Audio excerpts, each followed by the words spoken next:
Muito boa noite, estamos iniciando mais um culto, domingo, 7h30 da noite, é hora de parar com a família, adorar o nome de Deus e fazer com que essa semana seja uma semana abençoada, não é?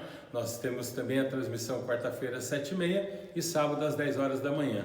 O dia de hoje foi um dia muito especial, extremamente produtivo. As mulheres tiveram um chá online às 4 horas da tarde, agora há pouco, e foi fantástico. Uma atividade inédita e que trouxe um grande benefício, inclusive de crescimento. Tivemos convidados especiais, até a professora Verlia, diretora do Ministério da Mulher da associação, participou com a gente, nos deu essa alegria, essa honra. Parabéns a todas as mulheres por esse evento tão bonito, tão gostoso e ao mesmo tempo com excelentes informações, uma palestra fantástica. Tenho certeza que as que participaram gostaram muito, não é? Queremos saudar você em todos os lugares, aonde quer que você esteja. A maioria, imagino que esteja em casa agora, talvez com a família sentada no sofá, assistindo pela televisão, né? Alguns talvez num smartphone, num tablet, num computador, talvez esteja fora da sua casa, num ambiente diferente. Eu sei que alguns estão nos assistindo de dentro de um leito de hospital, eu sei que alguns assistem fora do Brasil e estão vivendo uma realidade um pouquinho diferente da gente dentro do assunto da pandemia do coronavírus. O fato é que de onde você está vendo este culto nessa hora, bem-vindo, Deus seja louvado. Eu convido você a parar tudo que está ao redor, concentrarmos, pormos o coração na mão de Deus, para que a gente possa falar e ouvir a voz de Deus nesta hora e que a nossa casa, o nosso equipamento usado, seja smartphone, tablet, televisão, computador, se torne agora um emissor da palavra de Deus, se torne um instrumento abençoado. Vamos orar, pedir para que Deus aceite este culto e faça de nossa casa um templo de adoração. Deus de amor e Pai, iniciamos agora o culto, mas queremos iniciar na Tua presença. Queremos abrir a Tua palavra e ouvir a Tua voz. Venha nos ministrar, por favor, Senhor, nesta noite. Fale-nos ao coração e dá-nos a capacidade também de podermos em Cristo Jesus sermos aceitos diante do Teu trono. Colocamos-nos em Tuas mãos, agradecemos o privilégio de Te adorar e o fazemos em nome de Jesus. Amém. E você aí na sua casa diz amém, não é? Nós queremos louvar o nome de Deus de várias formas. Uma delas é através das ações que a igreja tem tido, ações que fazem toda a diferença. Nós temos ações, por exemplo, como o Minuto de Esperança. É um novo ministério que começou agora. Eu quero te lembrar que esse ministério deve ser repassado. Ao você ver qualquer uma das mensagens de Minuto de Esperança, ela é tão curtinha que você pode mandar para pessoas que você, inclusive, não tem um contato maior. Eu sei que muitos têm uma lista de amigos e mandam para os amigos, e é isso mesmo. Mas eu estou te dizendo que você pode mandar até para a pessoa que você pouco conhece, porque ele fala por si só. Nós vamos ver agora uma das mensagens gravadas para o Minuto da Esperança. Essa foi a mensagem que rodou no dia de hoje. Tá bom? Para que você possa ver, lembrar e repassar também. Vamos lá? Minuto de Esperança. Olá, bem-vindo ao Minuto de Esperança. Vamos abrir a caixinha de promessas da Bíblia e descobrir que presente Deus nos deu para agora. Olha, aqui está o texto de Salmo 145, verso 18. Perto está o Senhor de todos os que o invocam, de todos os que o invocam em verdade. Que linda revelação! Aonde há dois ou mais em nome de Deus, ali Deus está. Aquele que invoca de coração, Deus sempre estará perto, Deus sempre estará ali para ouvir, atender, abraçar e conviver, porque Ele tem prazer em estar conosco. Que linda promessa! Então agora Deus está perto de nós, porque nós estamos invocando a Deus nesse texto da Bíblia. A Bíblia tem muitas promessas além dessa. Se você quiser, abra a Bíblia, você vai ver. E se precisar de ajuda para estudar a Bíblia, acione o WhatsApp que está na sua tela e a gente vai combinar a respeito. Posso orar com você? Deus de amor e Pai, obrigado pela certeza que está conosco nesta hora e que nos aceita na Tua presença. Sê, Senhor, abençoador de nossa vida. Oramos em nome de Jesus. Amém. Que Deus abençoe você. Obrigado. Nós continuamos envolvidos com outros grandes projetos da igreja. Projetos como fazer do seu celular ou do seu aparelho, smartphone, tablet, seja o que for, do seu aparelho eletrônico, um instrumento de pregar a palavra de Deus. Existem diferentes opções de estudo bíblico e de classe bíblica usando as redes sociais. E eu gostaria de animá-la a se envolver em uma delas. Fale de Jesus a quem você ama, pelo menos com uma mensagem, um recadinho, quem sabe uma mensagem de WhatsApp, ou talvez uma ligação. E aproveite também e faça uma ligação para pessoas que você sabe que estão isoladas nesse processo do coronavírus e que precisam receber uma palavra de alento, uma palavra especial. E some a isso um outro projeto, que é o projeto de orar uns pelos outros. Coloque na sua lista de oração pessoas que você sabe que estão precisando, pessoas para quem você está testemunhando do Evangelho, e assim vamos fortalecendo uma corrente do poder do Evangelho. Não importa a sua idade, não importa a sua classe social. Você sabia que um juvenil só aceita o Evangelho quando ele recebe da boca de um outro juvenil? Um adolescente tem muito mais abertura quando vem de um outro adolescente, e assim por diante. Os seus amigos não estão abertos para que eu fale, e não estão abertos para que a igreja fale. Por isso é muito importante que você, no seu ambiente de relacionamento, na sua rede de relacionamentos, testemunhe de Jesus. Cristo é vivo para os seus amigos, Cristo é vivo e Ele está disponível para salvar as pessoas que você conhece. Conte para eles que Jesus é amor. Eu tenho certeza que fará uma grande diferença, especialmente nesses dias difíceis que vivemos. E a gente quer agradecer os ministérios da igreja que estão se envolvendo e animar cada líder da igreja que assiste essa transmissão. Pare e imagine o que eu poderia estar fazendo para que dentro do ministério que eu abracei, eu consiga fazer a diferença ainda nesses dias de isolamento social, tá bem? E finalmente quero lembrá-lo de atualizar o seu e-mail no site 7me. É importante que todos os membros estejam cadastrados nesse site e atualizem a sua inscrição nesse site. Ele serve para você ofertar, para você dizimar, mas ele serve também para você ter a sua secretaria ou a secretaria da igreja com o seu nome em dia, e para que os ministérios que abraçam você, dentre eles a Escola Sabatina, possa exercer ações e manter comunicação direta. A igreja está encurtando cada vez mais a distância para que a gente possa estar o mais próximo possível e estar online em todo o tempo, recebendo as boas novas do que tem acontecido dentro da igreja. Então não se esqueça, 7me é o canal oficial de comunicação da igreja. É importante que cada membro tenha atualizado o seu e-mail.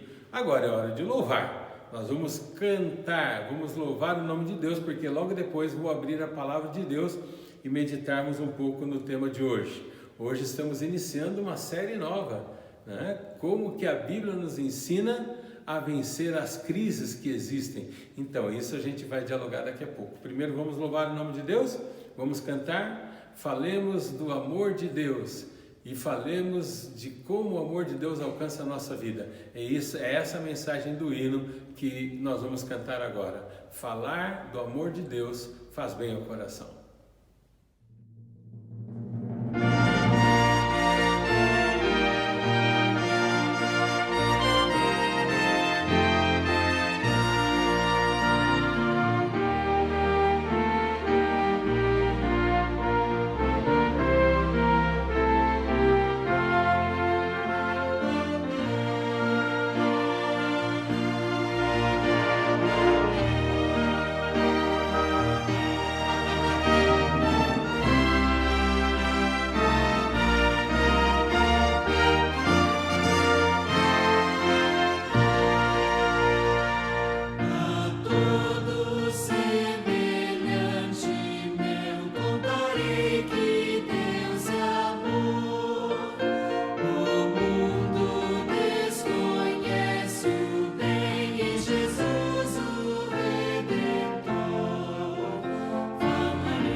Contarei que Deus é amor. Que linda canção! Quando eu conto do amor de Deus, eu entendo melhor o amor de Deus. Quanto mais você falar e testemunhar sobre o amor de Deus, sobre a grandeza de Deus, sobre o cuidado de Deus, mais você compreenderá e enxergará quão infinito e maravilhoso é o Deus que servimos. Há uma citação de uma escritora inspirada por Deus, até uma inspiração profética, o nome dela é Ellen White, que muito conhecida a citação diz assim: nada temos a temer quanto ao futuro, a menos que nos esqueçamos da maneira como Deus nos tem guiado no passado.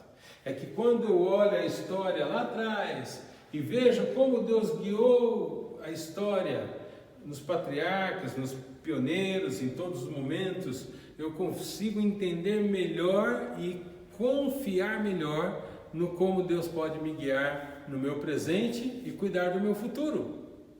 Por isso nós estamos iniciando hoje a série Vencendo Crises pelo princípio da palavra. O que a Bíblia nos ensina de como vencer crises? E olhando as histórias dos patriarcas, nós vemos que todos os patriarcas bíblicos tiveram que vencer crises, inclusive nos tempos dos apóstolos. E mesmo após o tempo bíblico, na época dos grandes mártires, como João Hus, na época da Reforma, eles também passaram por crises e tiveram que vencer essas crises e aprenderam e deixaram ensinamentos preciosos. Hoje nós estamos iniciando essa série e o primeiro patriarca que eu quero aprender dele e compartilhar com vocês está em Gênesis capítulo 27. É um patriarca chamado Jacó, em hebraico Yaakov. Jacó foi filho de Isaac, foi neto de Abraão. Quando Abraão teve Isaac, foi um milagre, porque Sara era estéril. E além disso, Abraão e Sara já eram avançados em idade.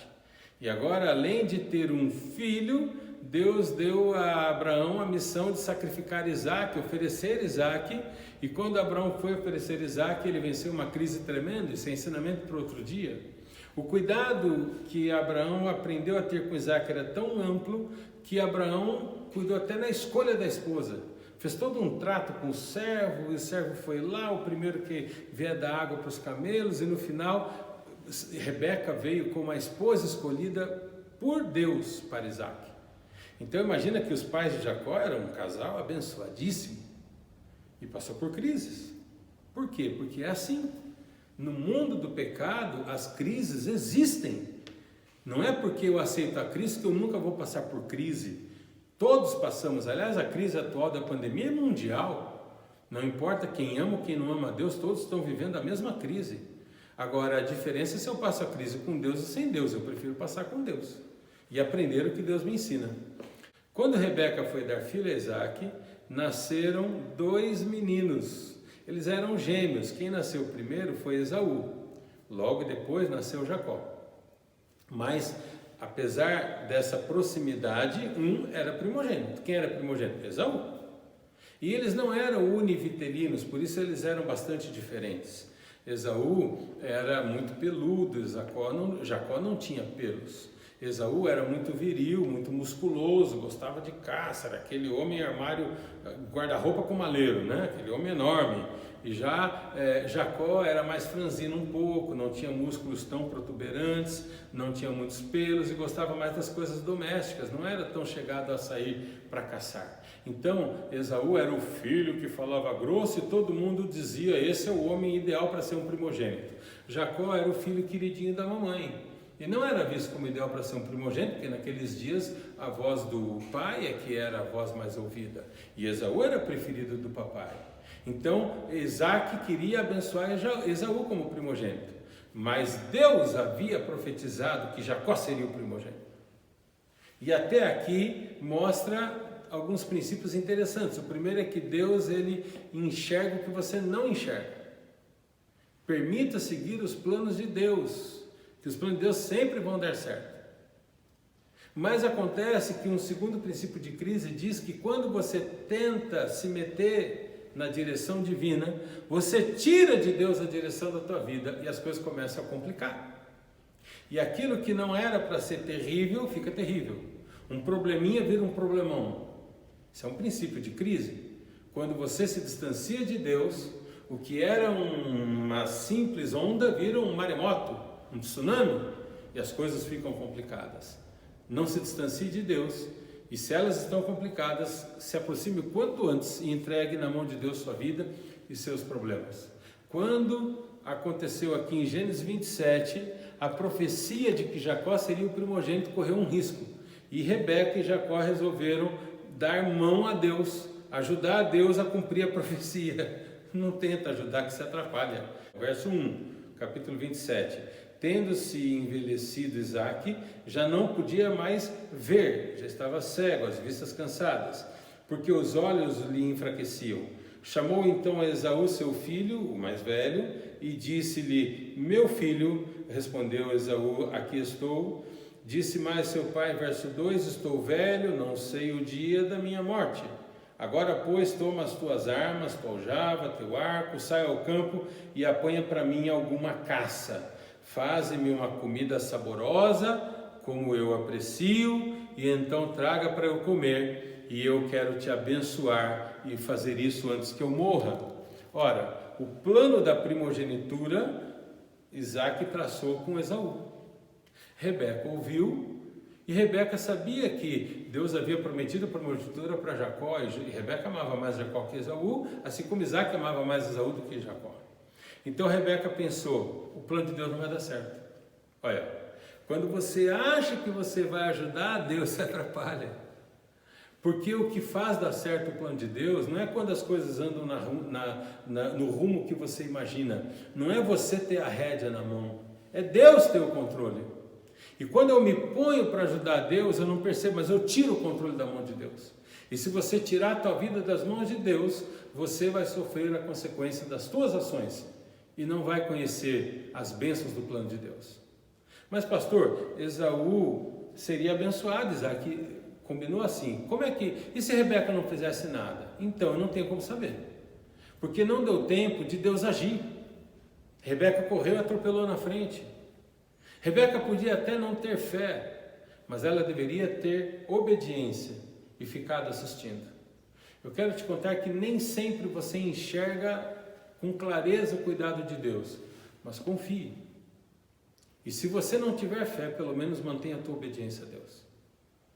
Porque quando eu desobedeço a Deus, eu não só perco a fé, eu perco a minha história com Deus e o direito de Deus agir na minha vida. O resultado disso foi catastrófico, porque com isso Rebeca tramou com Jacó um plano, você creio que já conhece. Eles, sabendo que Isaque era cego, tramaram uma mentira. Deus não é honrado pela mentira. Os planos de Deus não são fruto de um fim que não justifica os meios. Ao contrário, os meios são tão importantes quanto o fim, pois é ao longo da caminhada que eu aprendo, desenvolvo, cresço ou desaprendo e apostato. É ao longo da caminhada. E então o que aconteceu foi que Jacó e Rebeca fizeram tudo bem feitinho. E quando Isaque não podia ver, eles usaram isso contra Isaque. O pior era a voz, não tinha como fingir a voz. Então Jacó deu uma de resfriado, deu uma de voz cansada: pai, eu estou muito legal e tal. E isso fez o pai erguer uma pulga, um elefante atrás da orelha, né? Porque o tempo todo dizia assim: rapaz, essa voz não é do Esaú. Chega aqui, deixa eu te sentir. E na medida que o pai usou várias ferramentas, que vão ao longo do capítulo 27, Isaque dizia: olha, a voz não é de Esaú, mas quando eu toco parece que é Esaú, né? O tempo todo esteve em torno de uma pergunta. Se você olhar na Bíblia, verso, por exemplo, 18, Jacó foi ao seu pai e disse: meu pai, e o pai respondeu: fala, quem és tu, meu filho? E o verso 19 diz que Jacó respondeu: sou Esaú, teu primogênito. Fiz o que você me ordenou e vim para ser abençoado. E aqui foi a consistência do diálogo mentiroso. Quem és tu?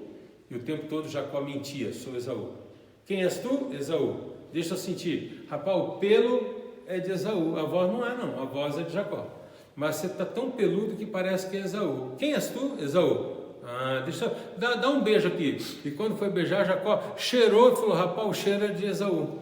Era uma trama, eu queria sentir seu cheiro de pertinho quando eu pedi o beijo. E o cheiro é de Esaú. Você está me convencendo que você é Esaú. Quem é você? Esaú.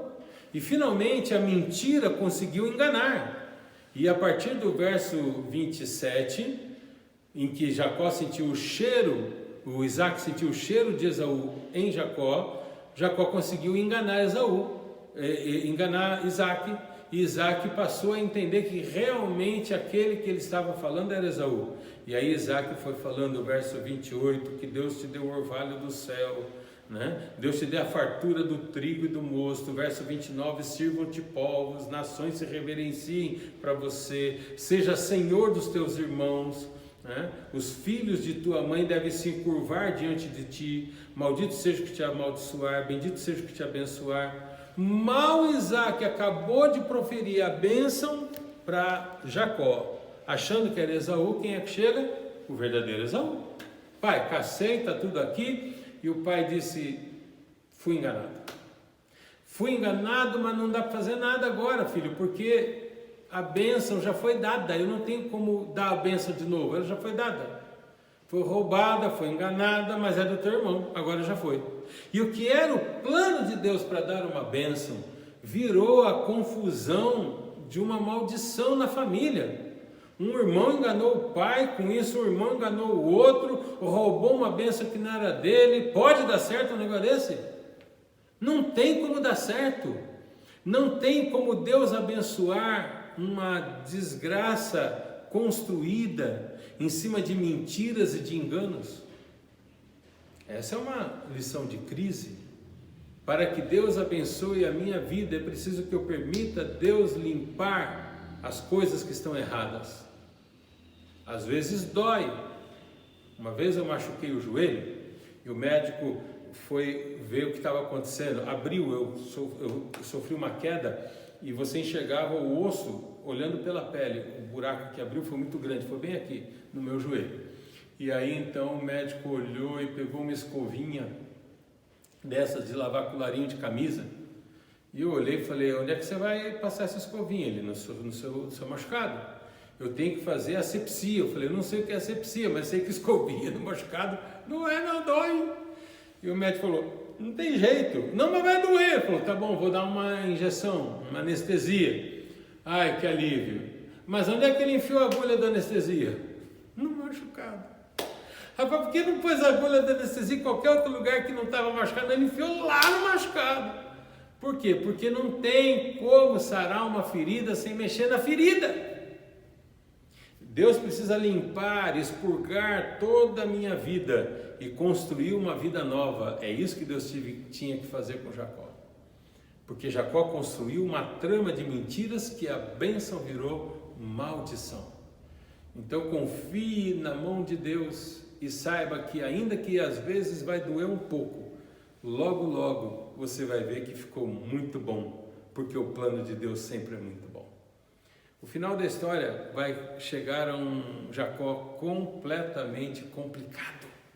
Jacó enganador foi enganado, Jacó mentiroso, mentiram contra ele. O irmão se encurvava perante ele, mas não era para respeitar, era para pegar pedra e tacar nele, e para matar. E Esaú perseguindo Jacó. Jacó casou, foi enganado, acabou levando a cunhada no lugar da esposa que ele queria. Trabalhou 7 anos para ter Raquel, levou Lia. Aí teve que trabalhar mais outros 7 anos para que finalmente o seu sogro Labão lhe desse a mulher que ele queria, que era Raquel. Quando finalmente ele casou com Raquel, ele já tinha filhos de Lia. E aí então de Raquel ele só teve 2 filhos, José e lá no finalzinho, depois da vida, Benjamim. E os outros filhos todos vieram de Lia. Logo o primogênito de Raquel era de Lia, mas Jacó tinha amor pelo primogênito que era de Raquel e não de Lia. O primogênito que veio de Lia era Judá, o de Raquel era José. Então Jacó amava José. Mas isso fez Judá ficar com raiva de José e com inveja, e gerou uma outra crise, que foi a crise contra José, onde os irmãos tentaram matar José. Você percebe que as coisas construídas na vida de Jacó estavam longe de ser uma bênção. Queridos, se existe falta de bênção na vida, com certeza é falta de Deus. Jacó não tinha como desfazer tudo o que ele fez. E as consequências com José trouxeram uma outra história. Mas Jacó não queria mais viver a vida que ele vivia. Jacó estava a ponto de cometer uma loucura. E essa loucura era: viver assim eu não quero, prefiro morrer. E então, antes que Jacó se entregasse à morte, Jacó se entregou a Deus. Uau! Que princípio de crise! Antes que você se entregue à morte e sucumba nos seus problemas, tente finalmente confiar em Deus. O capítulo 32 de Gênesis conta o momento que Jacó transpõe o vale de Jaboque. Ele tinha 11 filhos, um filho ainda não tinha nascido, Benjamim ainda não tinha nascido. E ele, seus 11 filhos, suas 2 mulheres, as servas de suas mulheres, animais, todos estavam cruzando com ele. E quando chegou no vale de Jaboque, ele viu um homem que começou a lutar com ele. Sabe quem era esse homem? Deus, em forma de homem, lutando com Jacó. Deus foi ao vale de Jaboque para socorrer Jacó, porque a vida de Jacó realmente não tinha como ser consertada. E qual a maneira que Deus foi solucionar a vida de Jacó? Lutando com Jacó, porque Jacó era o grande problema da vida de Jacó. Muitas vezes o maior problema da tua vida não é o coronavírus, não é o diabo, é você mesmo. Vencer o meu eu é a luta mais difícil que existe, porque o meu eu é a única capacidade que existe no universo para calar a boca de Deus em meu coração, em minha vida. Deus é a solução, então eu não preciso ter a solução. Deus é a vitória, por isso eu não preciso enxergar a vitória, mas se eu me distancio de Deus, eu me enfio na minha derrota. Então a maior luta de Satanás não é que você escolha por Satanás, porque você é inteligente, você sabe que Satanás não é bom. A luta de Satanás é que você se distancie de Deus. É o eu que originou o pecado. É quando Lúcifer quis ser Deus que virou diabo. É quando o meu eu quer se independer de Deus, que eu entro num processo de rebelião satânico e transformo a minha vida numa desgraça. Você quer ter uma vitória, quer ter uma vida abençoada, não importa o tamanho da crise, o seu problema e a sua crise não é o mundo ao seu redor. É Deus dentro de você, ou você sem Deus. Aqui em Gênesis capítulo 32, quando Jacó vai passando pelo vale de Jaboque, o homem começou a lutar com Jacó, e verso 25 diz que Jacó lutava com o homem, verso 24 conta até o romper do dia. Então no verso 25 fala que vendo que Jacó não podia vencer o homem, e o homem não conseguia se desvencilhar de Jacó, diz assim o verso 25, vendo este que não podia com ele, tocou-lhe na articulação da coxa. Vendo o homem que não conseguia fazer Jacó parar de lutar, e já rompia o dia, e aquela luta não levava a lugar nenhum, Deus tocou na articulação da coxa de Jacó. Jacó mancou pro resto da vida, ele teve um problema na perna, porque Jacó queria brigar com Deus, mas era uma briga injusta. Jacó nunca venceria Deus, então Deus com a ponta do dedo mostrou para Jacó que com um dedo só ele destrói toda a vida de Jacó.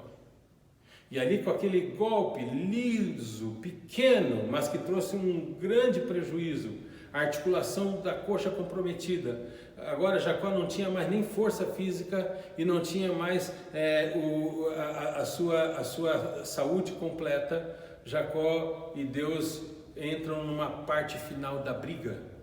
Deus diz a Jacó, deixa-me ir embora, você não vê que já alva o dia, já nasceu o sol? E Jacó vira para Deus e fala, não, eu já entendi que você é maior que eu já entendi que nessa briga eu não tenho como te derrotar, mas eu também já entendi que na minha vida eu prefiro morrer do que viver como estou. Eu estou no meu limite. Portanto, seja lá você quem for, quer me matar, me mate. Ou Deus me abençoe e muda a minha sorte, ou Deus me mata. Mas viver essa vida terrível que eu estou vivendo, isso eu não quero mais. Isso é o fundo do poço. E na hora que Jacó chegou no fundo do poço, verso 26, o homem disse a Jacó, deixa-me ir porque já rompeu o dia. E Jacó respondeu, não te deixarei ir se não me abençoares. Então no verso 27, Deus faz a Jacó uma pergunta que muda toda a história. Perguntou-lhe, pois, como te chamas? E ele respondeu: Jacó! Que resposta dura! Porque o tempo todo Jacó foi perguntado: qual é o teu nome? Ele dizia: Esaú. Quem é você? Esaú. Porque Jacó queria a bênção de Esaú. Na cabeça de Jacó, receber a primogenitura de Deus era Deus fazer Jacó virar Esaú e Esaú virar Jacó. Mas não é assim que funciona. Deus não queria abençoar Esaú, por isso Deus não podia abençoar um Jacó que fingia ser Esaú. O assunto não tem nada a ver com virilidade, com pelo, com força, com músculo. O assunto tem a ver com fé. Esaú nunca foi um homem temente a Deus. Esaú nunca deixou Deus ser Senhor na sua vida. Esaú confiava muito em si mesmo. E enquanto Esaú era muito confiante de si mesmo, Jacó tinha muita vergonha de si mesmo. E ambos pecaram porque não sabiam lidar com o eu.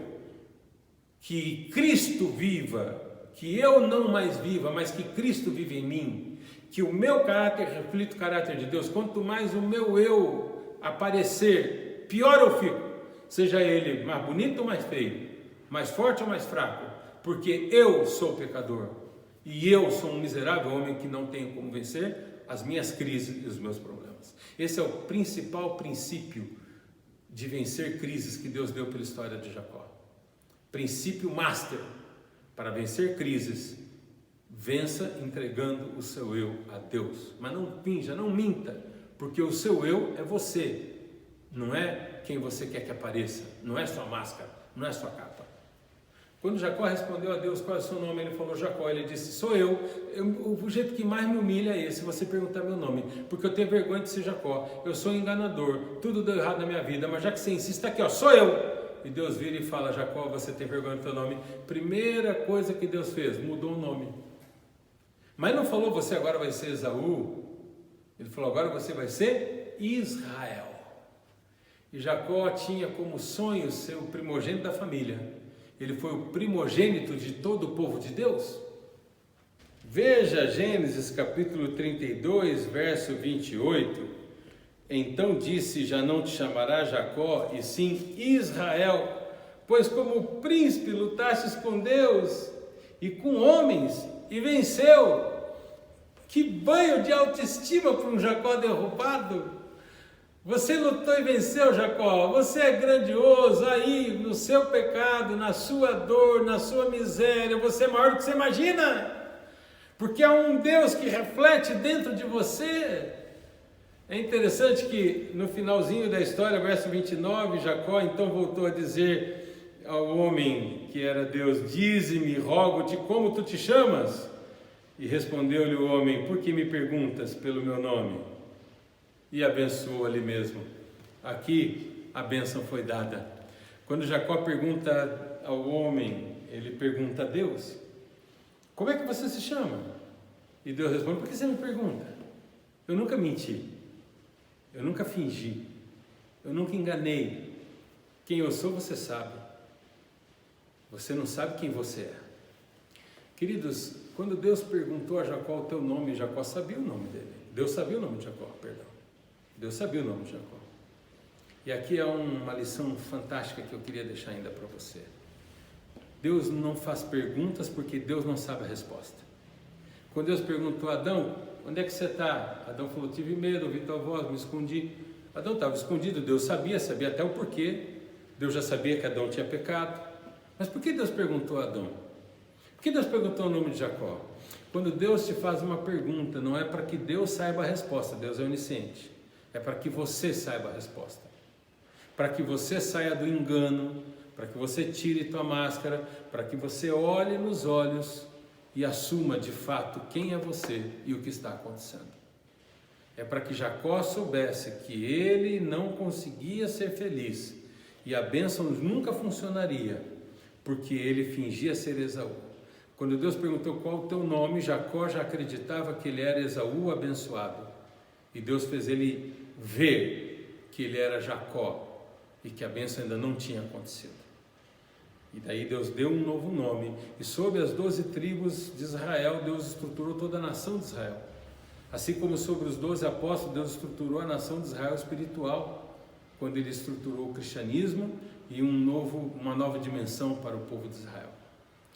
Na nova terra, na nova Jerusalém, haverá 12 portas, cada porta em homenagem a uma das tribos de Israel, também em homenagem a um dos 12 apóstolos, porque esta é a coluna sobre a qual Deus edificou o seu povo. O ato seguinte que diz Deus abençoou Jacó é que finalmente os planos de Deus puderam ser construídos. Você quer que Deus abençoe sua vida, sua família, seu lar? É preciso que você deixe que Ele transforme a sua vida e faça um vaso novo. E construa sobre sua vida o alicerce de um homem, de uma mulher, de Deus, de uma família de Deus, para que possa haver bênçãos de Deus.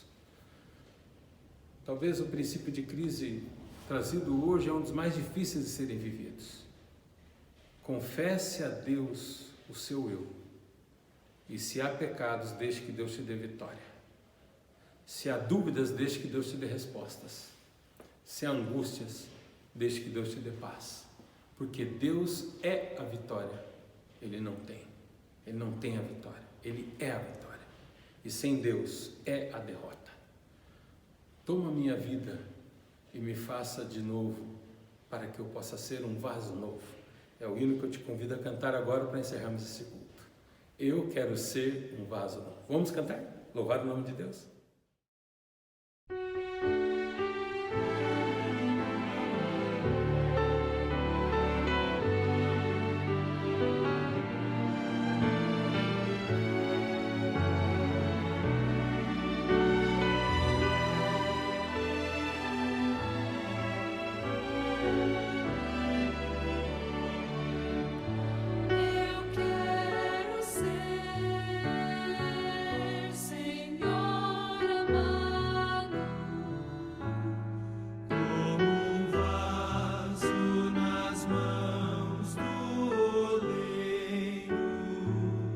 Quebra minha vida e faça de novo. Eu quero ser um vaso novo. Faz teu querer, Senhor amado. És oleiro e eu esse vaso. Quebra minha vida e faça de novo. Eu quero ser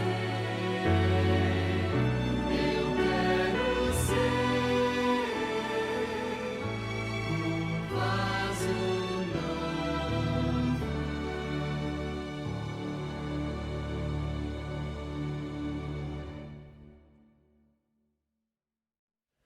Quebra minha vida e faz-a de novo. Eu quero ser um vaso novo. Que lindo hino oramos hoje, não é?